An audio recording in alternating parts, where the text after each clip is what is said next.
साथियों, आप सभी का पुनः कबीर वाणी में स्वागत है। यदि आपने इस वीडियो को सुनना चालू ही कर दिया है तो अंत तक जरूर सुने। यदि आपको कबीर साहिब में रुचि है तो आप निश्चित ही उनके एक एक बताए हुए मार्ग को, एक एक शब्द को जो समझा रहे हैं कबीर साहिब जी, निश्चित ही आपकी समझ में आ जाएगा और आप उससे स्वतंत्र होकर के,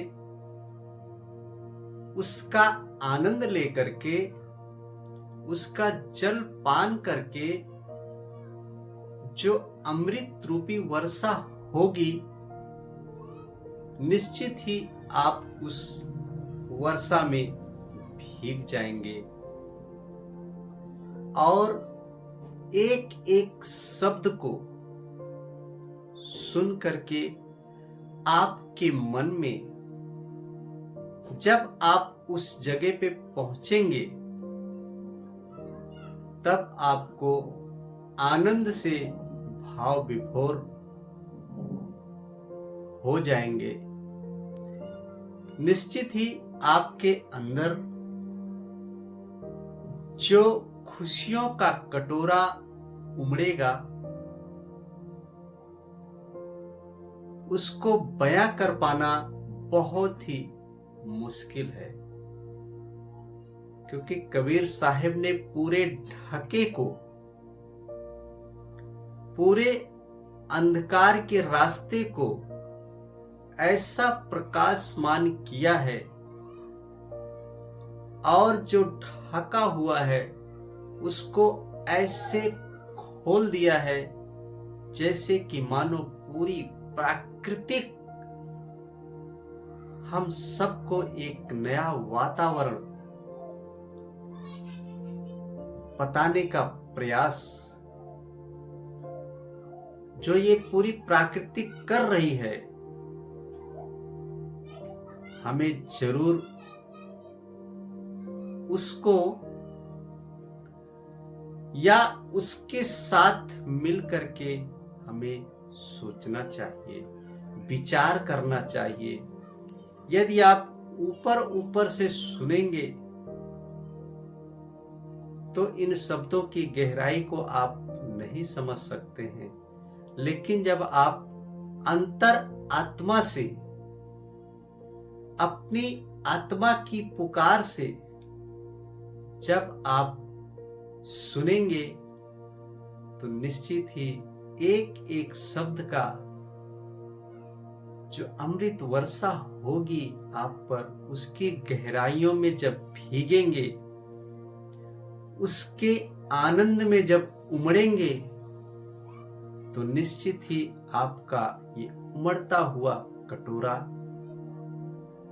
खुशियों से, आनंद से भर जाएगा।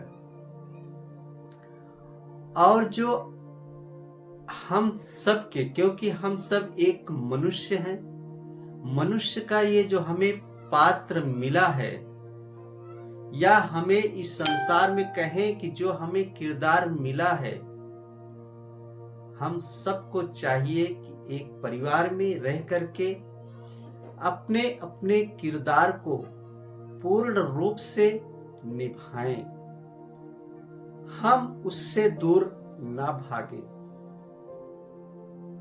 क्योंकि जो परमेश्वर है वो हम सबको हमारी क्षमता के अनुसार ही हमें बनाया है और हमें उस मार्ग पर चलने की प्रेरणा देता है, क्योंकि ऐसे अनगिनत लोग हैं जो अपने रास्ते से भटक चुके हैं और बहुत से थोड़े लोग ऐसे हैं कि जिसके लिए इस संसार में आए हैं, उसको पूर्ण करके वो यहां से चले जाएंगे। यहां पे कोई अच्छा या बुरा, जो अच्छा करेगा वो भी इस संसार से जाएगा, और जो बुरा करेगा वो भी इस संसार से जाएगा ही जाएगा। क्योंकि ये जो शरीर है नश्वर है। हमारे ना चाहते हुए भी, हमारे ना चाहते हुए भी हमको ये शरीर छोड़कर जाना ही पड़ेगा। कौन ऐसा व्यक्ति है कि जो इस संसार में बूढ़ा होना चाहता है या रोगग्रस्त होना चाहता है? कोई नहीं चाहता। हर एक व्यक्ति इस संसार में खुश रहना चाहता है। लेकिन हम खुश कैसे रहें? कभी क्या हमने अपने आप से ये प्रश्न पूछा? खुशियां तो हम भी चाहते हैं, और जितने भी प्राणी इस संसार में इस समय उत्पन्न हुए हैं, ये सब खुश होना ही चाहते हैं।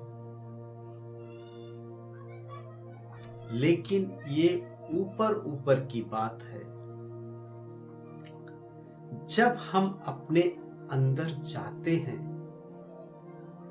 उस परम पिता परमेश्वर का दर्शन हमें बाहर नहीं हो सकता। हम लाख कोशिश कर ले, लेकिन उस परम पिता परमेश्वर का जो सर्वव्यापी है, हर एक कण में जो विराजमान है, उसका दर्शन करने के लिए हमें कहीं जाने की भी जरूरत नहीं है।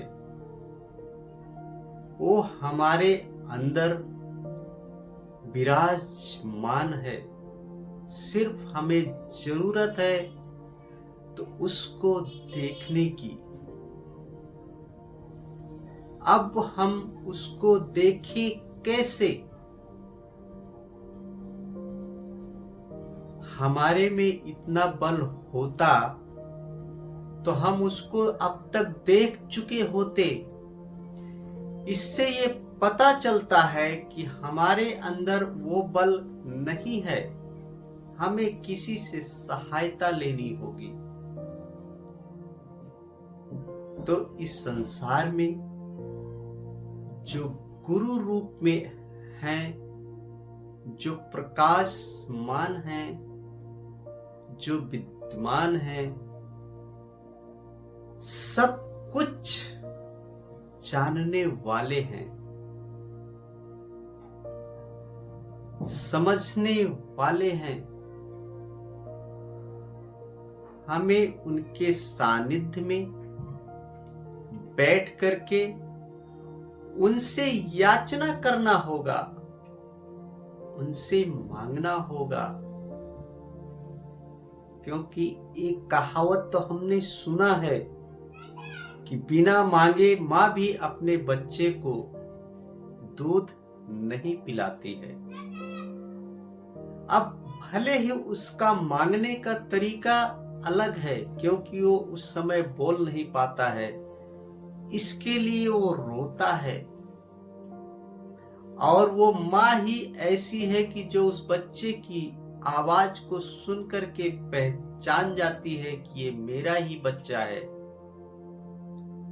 और उसके लिए उसके स्तन से जो दूध रूपी धारा है वो अपने बच्चे के प्रेम में बह निकलती है। तो जब हम सांसारिक होकर के अपने बच्चे को इतना प्रेम करते हैं, तो क्या हमारा वो परम पिता परमेश्वर जो हमारा सृजन करता है, जो हमें संभालने वाला है, जो हमें मार्ग बताने वाला है, जो हमें सही दिशा में लेके चलने के लिए, प्रेरणा देने के लिए गुरु रूपी हमारे शब्द आए हैं, क्या वो हमें नहीं संभालेंगे? क्या उनको हमें किसी चीज को बताने की जरूरत है? नहीं है। लेकिन क्या हमने कभी समय निकाला कि आज आइए हम साधारण रूप से ही सही 2 मिनट के लिए हम आकर के आसन लगाएं और उसके सामने, उसके सानिध्य में बैठें, उसको याद करें। तो ऐसा कौन है जो याद करेगा और वो उसको भूल जाए? जब हम याद करते हैं तो वो भी हमें याद करता है। हमारे और उसके बीच एक ही अंतर है कि हम उसे भूल जाते हैं, लेकिन वो हमें कभी नहीं भूलता। सदैव तैयार रहता है हमारा हाथ पकड़ने के लिए, सदैव तैयार रहता है। तो कबीर साहब ने एक दोहा जो कहा है बहुत ही अच्छा है, हमको उसको समझने की जरूरत है, बस गहराई में उतरने की जरूरत है। जैसे कि चिड़िया चोंच भर ले गई, चिड़िया चोंच भर ले गई, नदी न घटियो नीर, चिड़िया चोंच भर ले गई, नदी न घटियो नीर, दान देने से ना धन घटे, कह गए दास कबीर, कह गए दास कबीर। साथियों, कबीर दास जी इस दोहे के माध्यम से जो संदेश हम तक पहुंचाने की कोशिश कर रहे हैं